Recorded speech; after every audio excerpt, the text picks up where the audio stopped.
Good morning, and Pam, and Jim, and Steve, and Gary, and all of the Chevron family again. Thank you so much. I had an opportunity to visit with you last night, and I was thrilled to be there with Steve Young, who's just an unbelievable guy, and a great story. You know that story about him and Mickey Mouse? I have one of those stories. I got elected lieutenant governor a couple years ago, and when you get elected lieutenant governor, they call you governor. Now, I don't know why, but they do. And so after the inauguration, when I was standing in front of thousands and thousands of people, Cheryl and I were home that night. We were sitting at our table. We have 5 children, and William, our 13-year-old now, was a little bit younger at the time, and he said, Dad, why do they call you governor? And I said, I have no idea, William, they just do. And Cheryl said, well, Governor, while you're thinking about that, don't forget to take the garbage out tomorrow morning. Pam, you understand that? All right.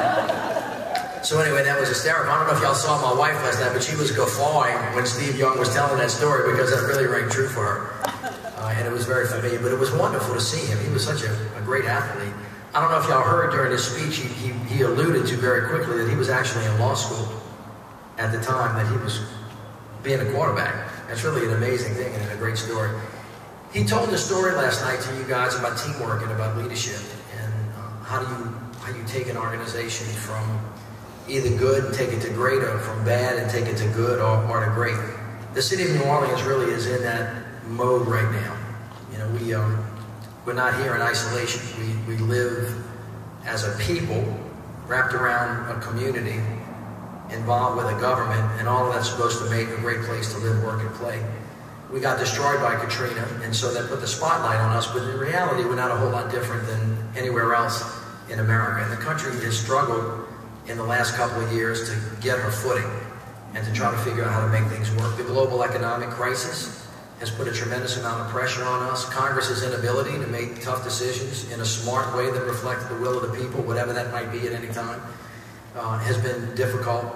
The financial downward pressure on the private sector has been hard. So if you think about historically where the city of New Orleans was when Katrina hit, it could not have hit at a worse time. If you think about the first Gulf War, and when we prosecuted that war, we came out of that war, and then basically from 1995-96 through 2001, the nation was in peace, the economy was blowing and going, we had a budget surplus, and we were able to have the freedom to think about progress. We weren't being defensive internationally, we weren't in a retractive state of being financially. But September 11th hit, that put us in a tailspin. We as a country came out of that a little bit, but we went to war. And so in 2005, if you think about the state of the country at that time and its ability to react to a major crisis like Katrina, we were in 2 wars. We were spending, I think we spent $1 trillion on those wars, if my number is correct. We had to create a whole new agency called Homeland Security. And we created these new people called TSA people who look at us intimately every time we go through the airport now. You remember that? 60,000 people are working there now. They didn't want working there on September 11th when the terrorist attack hit. And the nation, as a result of prosecuting those wars on a not pay-as-you-go basis, the nation went into deficit and the economy went down. And that's when Katrina hit. And so the country really wasn't in the kind of space of health where you could just reach down and lift up and, you know, like an angel, put your blessing on it and have it come back just like it was. And it's in that context and subsequent events there too that make the story that much, much more dramatic. We didn't just have Katrina and Rita. Y'all remember Rita? Rita was 3 months later, and Rita was on the west side.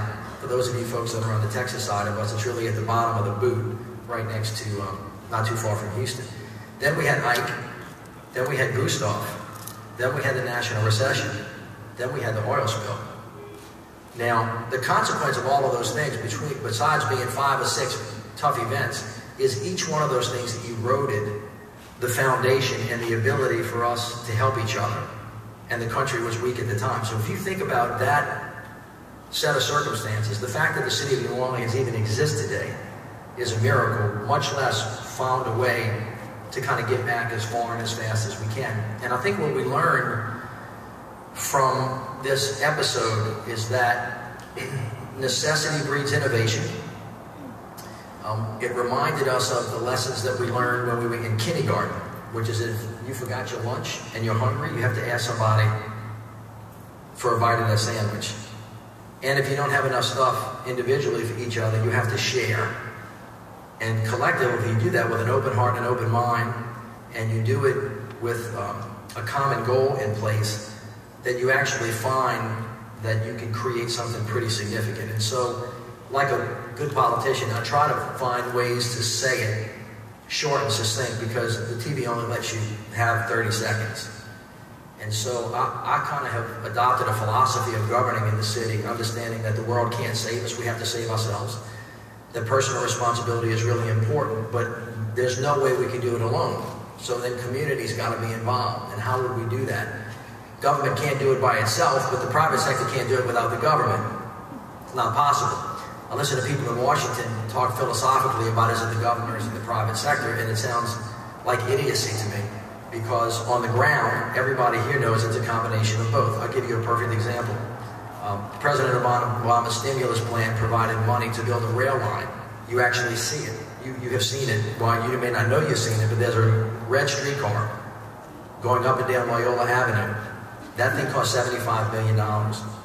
When they announced that they were going to do that, the Hyatt Regency, which is the NFL hotel, which was blown out after Katrina, it was the last hotel that came online, decided that they were actually going to go back to that site. They did not rebuild that building the way it was before Katrina. They completely turned it around. That building, the entrance to it was towards the Superdome, and the opening was dark and it was under an overhang. They completely flipped the building around and pushed it out towards Loyola to where the streetcar track was.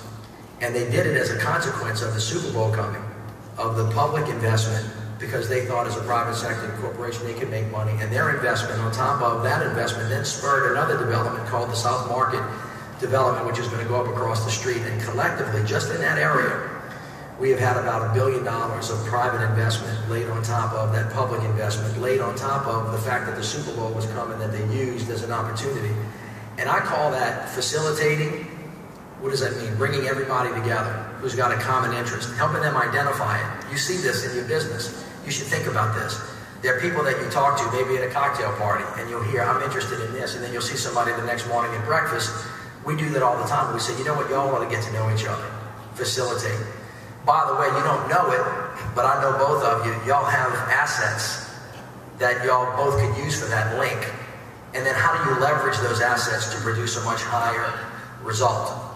And that is one of the frameworks that we have used to do everything in the city for the last couple of years. And the reason why I think New Orleans is beginning to percolate fairly aggressively is because for some reason, and in some instances we've failed, but where we have succeeded, we have successfully pulled together disparate organizations that for a whole bunch of different reasons did not talk to each other anymore. And Chevron, for example, y'all are a perfect example. So when I went to Warner and I said, listen, in order to rebuild the city of New Orleans, to make the kids healthy and to fight crime, I've got to rebuild my recreation department. This building that you're in right now is a building that I grew up in. I played basketball in this very spot. I actually was on this very stage when I was a little kid, 7, 8, 9, 10 years old. This was the central location for what they call biddy basketball in the city of New Orleans. On the other side of that wall is a pool. Over here, you're going to see the ballet studio, and behind us is a baseball field. Now, in New Orleans, back in the day, when we had neighborhoods, every neighborhood had a baseball field. We put on our colors, and it was like San Francisco playing, you know, the Ravens, and we were really hot to trot about who was the best. Carrollton Boosters was always the best, for the record, but that's where I played. But we would play the biddy championships in this thing, and then this thing got beat to hell after Katrina, and it has laid dormant. Now, it's not a coincidence that the president of the country, in my opinion, are talking about violence. They're talking about guns, but it's really about violence. It's really about frayed social networks. It's really about the inability of faith-based organizations to get to the ground. It's about persons who want a bunch of stuff. But this building is an essential component, not just of giving kids a place to play, but making it possible for kids to have an opportunity to survive and to succeed and to do things. It is a necessary ingredient in the education of these children to do it. And so one of the things that we tried to do as we began to think about the Super Bowl is to not use it as a one-off. That is, to let you guys come in, feel good about yourselves, do a little project, and go on about your way, but really to help you try to see with us how we could get you to help us build towards the foundation of the city. So there's not one project that we're doing in this city that will not be here, that's not part of the long-term plan for the city of New Orleans. So you guys are an important and a necessary ingredient to rebuilding the infrastructure, both physical and spiritual infrastructure of the city of New Orleans, so that these kids and the city of New Orleans can survive and can become a great American city again. And that's the leverage part of what we've done. In 2001 or 2002, when the Super Bowl came, we did the first one of the September 11th. The way the NFL did this, we did one project. It was $1 million project. It was at Rosenwald Field, which is not too far from here. They built a Lyons Center. Today, we're doing 5. And it is far in excess of $1 million. It might be a $10 or $15 million bill that we're doing in the city right now, because we leveraged the assets of the private community in partnership with the public sector. And we used it to fill in the master plan to help rebuild the city. One of the reasons why you see us talking so much about 2018, which is our 300th anniversary, and we want the Super Bowl for 2018, is because we are going to use that event and that year. The Super Bowl will be a very, very small part of it, if you can imagine the Super Bowl being small. That's the 300th anniversary of the city of New Orleans. Now, for those of you that can count better than me, you'll notice that 300 is a larger number than the age of the United States of America. Because we were here first. That's true. And when you think about the fact that the city could celebrate its history, a city that has, the only city in America that has had the flag of Spain and France and the United States flying over it, and the entire United States of America, this is an international city. And this city has grabbed itself back and decided not to just build back like it was, but to build the city that she always should be. Now what that means is that in 1960, when we were bigger than Houston, right? And Houston and Atlanta have taken off, that the city of New Orleans has now decided that she's going to play again. And that she is going to become an economic power, not just a nice place for people to visit. And we're going to use the year 300 and 2018 as our building block, right, to challenge the people of New Orleans about where they need to be in the education system, how many schools we need, what they need to look like, what the scores need to be, what the graduation rates need to be, what the dropout rate needs to be.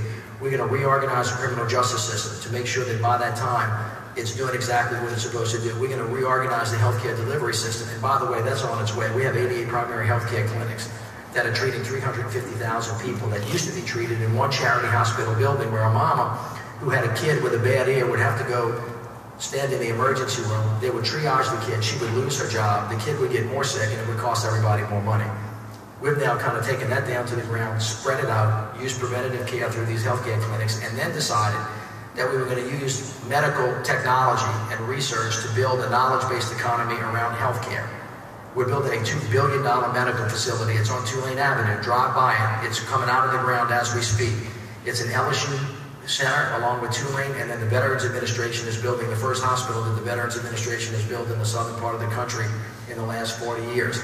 And we're not only going to do primary care and take care of people, but we're going to teach kids how to be doctors. Then we're going to do research. And then we're going to do value-added IT knowledge-based transfer by doing primary, secondary, tertiary, and what they call quaternary care.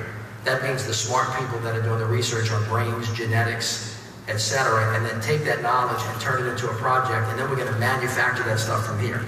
Because the history of New Orleans was to take all of our raw material, all of our raw talent, all of our intellectual capital, and ship it someplace else in the world to add value to, and then to sell the products back to us. Not unlike most other places that have a lot of natural assets, like in the oil and gas industry. Instead of just extracting, we're going to keep the stuff here, and we're going to become a producer and a manufacturer. And that idea, if applied to oil and gas, or applied to medicine, or applied to digital technology, or applied to anything, will transform the economy of a community into a provider, and from there into a creator. And we want to be a creative economy in the city of New Orleans. And then in 2018, we are going to, in my opinion, if we could get where we want to go, we will be ready to show that to the rest of the world. And we want to use our 300th anniversary as a way to kind of move the people of New Orleans to that vision and to that goal. It is absolutely not possible without complete and total integration, vertically and horizontally, between the government, the private sector, the faith-based community, the not-for-profits, and then the folks from the city of New Orleans. And I don't want to try to overstate the importance of this building, but this building and this space is an integral part of getting us to that vision. And I can't tell you how thrilled I am and how thankful I am that every time that I have asked Chevron to step up to the plate, not just for Nord, but for NOLA for life and for every other effort, you guys have really understood that and have said yes to us. So this day is a very, very important day. It's a stake in the ground. It is significant not just for today, but you're in the middle of the rebuilding of a great American city, and I think that if we continue on, the nation's going to be very proud of the work that we've done. So God bless you all, and thank you very much.